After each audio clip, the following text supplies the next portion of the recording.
Et si la voix de Dieu n'était pas un mystère lointain, mais une réalité accessible? Dans cette vidéo, nous allons explorer les clés puissantes du livre « How to Hear the Voice of God », un manuel incontournable pour tous ceux qui désirent entendre Dieu parler clairement, personnellement et puissamment. Entendre la voix de Dieu n'est pas un privilège réservé à une élite.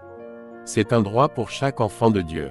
Dans ce livre profond, nous découvrons les secrets spirituels qui ouvrent nos oreilles intérieures. Accroche-toi, car ce que tu vas entendre peut transformer ta vie spirituelle pour toujours. Avant de continuer, je sais que lorsqu'on parle d'un thème spirituel comme ça, les chrétiens veulent souvent du concret car, on peut lire des livres entiers sans entendre ni voir. Voici pourquoi, la base infaillible sur laquelle le chrétien devrait se tenir est sa croissance spirituelle. Il ne faut pas se limiter à lire mais il faut passer à l'action quotidienne. Tout comme un nouveau-né doit être nourri du lait maternel et doit être exposé à la présence de ses parents pour apprendre à parler et entendre leur langue, de même un chrétien doit être nourri de la parole de Dieu chaque jour. Et doit rester dans la présence de Dieu par la prière quotidienne pour grandir spirituellement et commencer à s'habituer au langage de son Père céleste.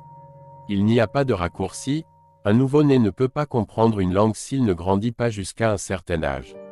Il n'y a pas de raccourci. On peut te parler de la différence entre l'esprit et l'âme, des types de rêves, des types de visions, des différentes manières que Dieu utilise pour te parler. Mais si tu ne grandis pas spirituellement, il sera difficile de toucher du concret. Maintenant passons au résumé du livre car c'est important. Chapitre 1 – Accéder à la voix de Dieu. Le livre commence avec une déclaration percutante « Quand Dieu ne parle pas, vérifie ton audition ». On comprend que Dieu parle toujours, mais que c'est notre capacité à l'écouter qui fait défaut. L'auteur explique que pour entendre Dieu, il faut être dans l'esprit, pas simplement dans les émotions ou la logique. Cela implique une vie de prière, de silence intérieur, et une soif réelle de sa présence. Donc entendre Dieu commence par se rendre disponible intérieurement. Plus nous sommes spirituels, plus la clarté et la différence se fait entre notre esprit et notre âme. Chapitre 2 – La voix de l'esprit. Ce chapitre décortique les différences entre l'esprit, l'âme et le corps. Beaucoup confondent les émotions « âme » avec la voix de Dieu « esprit ». L'auteur insiste sur la fonction de l'intuition, une capacité spirituelle placée dans l'homme par Dieu pour capter sa voix subtile.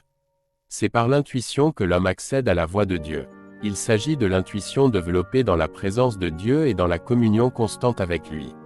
Ainsi comme un enfant apprend à reconnaître la voix de ses parents, la communion avec Dieu nous familiarise à sa voix.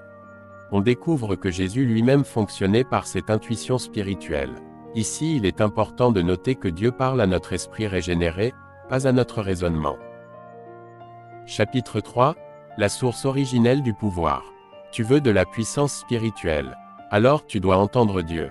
Ce chapitre compare l'œil humain qui a besoin de lumière pour voir à l'esprit humain qui a besoin de la lumière divine pour capter la voix de Dieu. L'auteur explique que la parole prononcée par Dieu contient la puissance créatrice.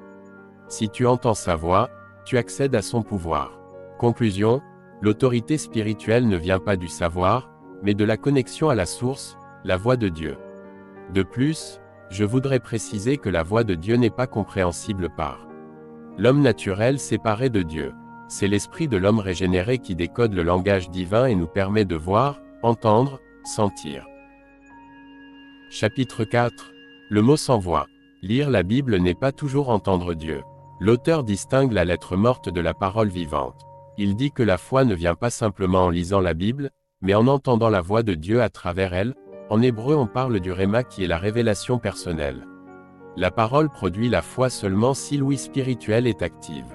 Donc il faut demander au Saint-Esprit de faire vivre la parole en toi, sinon elle reste muette. Ce que je comprends ici c'est que Dieu parle parfois par la Bible. Mais si nous ne sommes pas connectés à lui, sa parole restera juste des écritures sans portée spirituelle et sans la vie divine. A contrario, si nous sommes spirituels, la parole écrite sera utilisée par l'Esprit de Dieu pour nous éclairer spirituellement et nous transformer. Chapitre 5 – Les visions.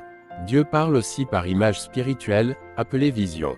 Comme mentionné plus haut, c'est notre esprit qui décode le langage divin et le transforme en images compréhensibles. On découvre 3 types de visions. 1. Les visions ouvertes, comme un film devant toi. 2. Les visions fermées, dans ton esprit. Et 3. Les visions intérieures, dans le cœur. L'auteur explique que ta conscience doit être détachée du monde physique pour voir dans l'esprit. Il donne même un exercice pratique pour développer cette capacité à voir dans l'intérieur. On peut donc dire que les visions sont des messages visuels que Dieu envoie à ton esprit. Je voudrais préciser ici que nous avons tous des yeux et des oreilles spirituelles. Seulement pour certains sont voilés ou obscurcis. La parole de Dieu est une lumière qui éclaire notre homme intérieur et permet ainsi de voir au travers de la lumière. Mais attention car je l'ai précisé plus haut, il faut rendre la parole vivante. Chapitre 6. Les visions dans le prophétique. Ici, l'auteur explore le monde des prophètes. Il distingue deux types, les nabis, qui proclament, et les hazon, qui voient. Certains prophètes, comme Daniel, ont d'abord été des nabis avant de devenir des voyants, hazon. Il enseigne que chaque niveau de vision est lié à la profondeur spirituelle et à la maturité dans l'appel prophétique. Ce que j'ai compris dans ce chapitre est que certains prophètes ont juste un esprit plus aiguisé et une lumière plus forte qui leur permet de recevoir plus de Dieu. En plus, je sais que certains dons spirituels sont des catalyseurs spirituels qui développent un canal de réception de la parole de Dieu sans toutefois développer les sens spirituels ou l'esprit. Donc on peut dire qu'il y a un développement dans les visions, et cela s'apprend. Chapitre 7. Les rêves. Un tiers de ta vie se passe en dormant. Alors pourquoi Dieu ne te parlerait-il pas dans tes rêves? Ce chapitre est une révélation. Il y a 3 sources de rêves, Dieu, l'homme, et Satan.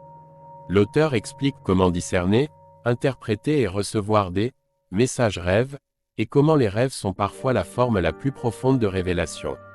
Ce que tu dois comprendre avec l'origine des rêves est que Dieu te parle lorsque tu es fort spirituellement, Satan te parle lorsque tu es faible spirituellement, et ton âme te parle en rêve en fonction de tes émotions et sentiments.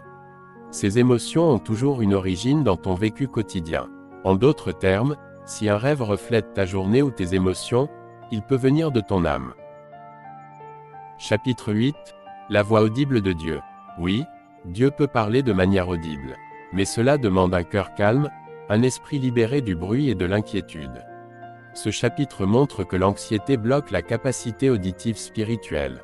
Dieu veut te parler comme un père parle à son enfant, mais il faut que tu sois disposé à l'écouter dans le silence. Dans ce cas, il faut également adopter les exercices spirituels de base dans la vie du chrétien qui sont la prière, la méditation de la parole et l'adoration.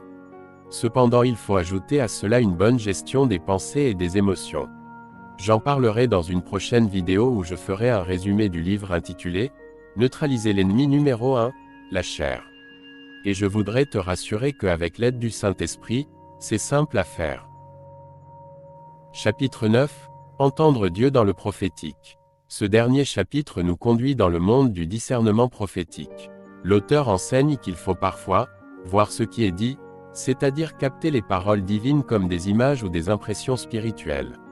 Il donne 4 tests pour vérifier si ce que tu entends vient de Dieu, de ton âme ou de l'ennemi. Une des clés est que la voix de Dieu produit paix, confirmation et fruit dans ta vie spirituelle. Je te conseille ma vidéo intitulée « 7 signes que c'est Dieu qui parle » pour comprendre clairement la provenance des messages spirituels. Le lien de la vidéo est dans la description. Conclusion. Dieu veut te parler. Il a toujours voulu parler à ses enfants. Mais ce livre nous montre que ce n'est pas une question de chance ou de dons spéciaux. C'est une question de sensibilité, de maturation, d'exercice. Que ce soit par sa parole, l'intuition, une vision, un rêve, une voix audible ou une impression prophétique, Dieu cherche à établir une relation vivante avec toi. Alors, entendras-tu sa voix aujourd'hui? Si cette vidéo t'a été utile, n'oublie pas de liker et t'abonner. À très bientôt dans une prochaine vidéo.